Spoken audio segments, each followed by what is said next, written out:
presented by Guitar Films Production.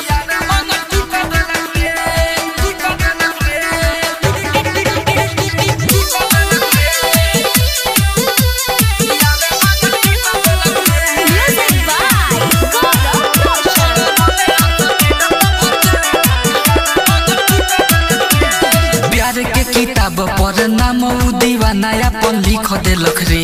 अरे रे भाई हाउ दे हाँ प्यार के किताब पर नाम दीवाना अपन लिख देलक रे।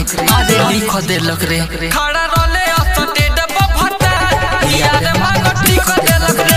खड़ा रोले अस्टेड बभता यार मांग ठीक देलक रे।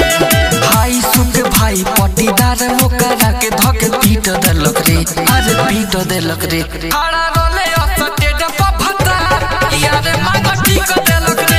खड़ा रोले अस्टेड बभता यार मांग ठीक देलक रे।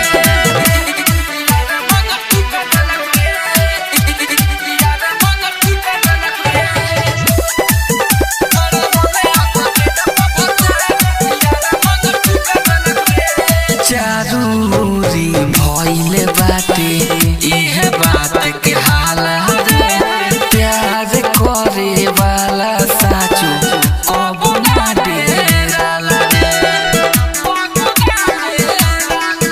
अरे चारूरी भइले बाटे इहे बात के हाल रे।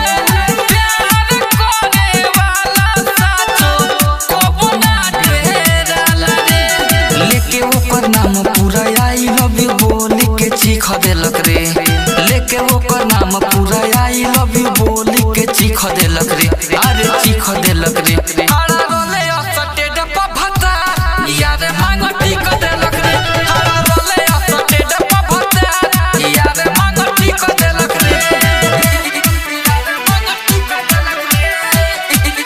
यार मांग ठीक देलक रे। Presented by Guitar Films Production. Writer Krishna Basant लइका लइकी के नादानी में सारा बारात के खर्चा चल गइले पानी में। अरे मर्द देख न हो बबुआ राम धनी लइका लइकी के नादानी में सारा बारात के खर्चा चल गइले पानी में। बीके बेदर्दी सारा दीवाना सन के सीख देलक रे।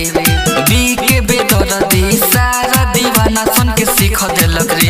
अरे सीख देलक रे। खड़ा रोले अस्टेड बभता यार मांग ठीक देलक रे।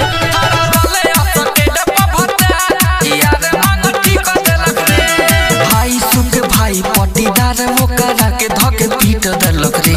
अरे पीट देलक रे। खड़ा रोले अस्टेड बभता यार मांग ठीक देलक रे।